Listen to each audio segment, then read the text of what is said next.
Greetings, YouTube. I often try my best to review things as critically as possible while also being objective, but I'm just going to be honest. When it comes to crystal openings, to a certain extent, review grades are always going to be subjective because it really depends on how far you are along the game, what you value a 5-star or 6-star, for example, as, depending on who your roster is and who you have.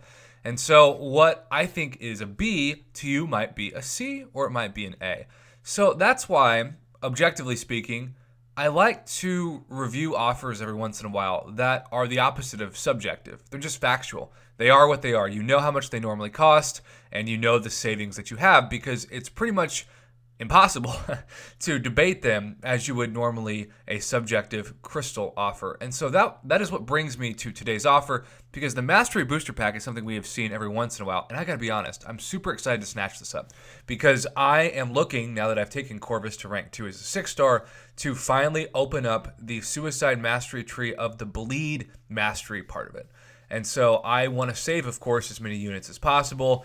And Cavalier Crystals, and especially now the featured unit items that we've seen, including the historically amazing 6-star Shard 1 from yesterday, are a great way to drain your units and make it to where it's harder to accomplish my goal of getting units saved up to unlock those Suicide Masteries. So let's just talk a little bit about the Mastery Booster Pack, because as you can see, it's in your inbox. Everybody should get this. And of course, the rates are going to fluctuate depending on what country you're in. If you're in Canada or India, Australia, etc., yours is going to be more than $19.99.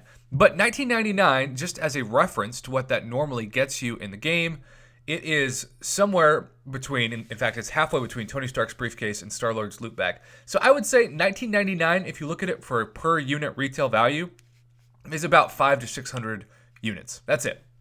500 to 600 units. So what do you get for 500 to 600 units? Well, the fortune cookie in this deal, the thing you get as a bonus, is 250,000 gold, which is actually one of the better gold ratios we have seen in an offer lately.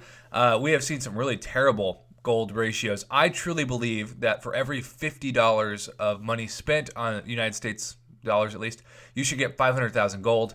And every Odin worth of purchase you're spending, you should get 1 million gold.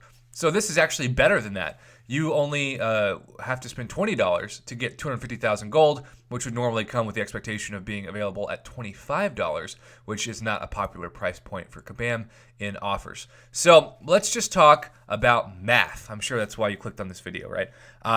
Carb Mastery Cores are very easy to calculate. In fact, if you go to the store for your Mastery purchases, you'll see that each carb core costs 550 units, which is basically the price of $20 with the units. So one carb core costs 550 units. You get 3 of those, which is 1,650 units. You also get 4 of these Stony Mastery cores, which are 135 units apiece, or 540 units total. When you add up all of those, you get 2,190 units worth of value, which we know is well over $50 worth of unit value. In fact, it is far closer to the Odin's $100 unit value. I'd put this at least $70 to $75 worth of units for 20 bucks. Needless to say, this gets a A rating from Prof. Hoff's grading system. If you can swing the 20 bucks, and keep in mind, if you only have a little bit of money to spend this month of disposable income, tomorrow is April 1st, and we are going to see the April 1st daily calendar deals with hopefully chances for maybe more 6-star shards per day or tier 5 basic fragments, etc. So if you're waiting for that, you may not want to get this, but if you're like me and maybe you've waited patiently for a great Mastery Core deal to get more things like maybe it's Glass Cannon open or Deep Wounds or Assassin, or in my case, some Suicide Mastery build, as I look to open my Mastery tree, and most importantly, to go and take some Masteries into Double Edge, where I will be using my Corvus more than ever. Maybe, probably not, but maybe even I was thinking, it's time to do a Legends run once I do that, but I still don't know if I can justify the time and the energy and the units for a Legends run. I just think it's overrated and quite a waste of time and resources when you can be doing other things on your account. But who knows? Maybe you're watching this and you completely disagree. Wouldn't be the first time. Anyhow, snatch this up if you can, and keep in mind that we will have daily calendar deals for the month of April tomorrow, unless we get totally April Fools on April 1st, but hopefully not. And in the meantime, thanks for watching, supporting my Marvel Contest of Champions YouTube channel, and I'll be coming out later today with my review of the 5-star shards as well, and what you should expect to get as far as a price point for a good deal versus a average to bad deal.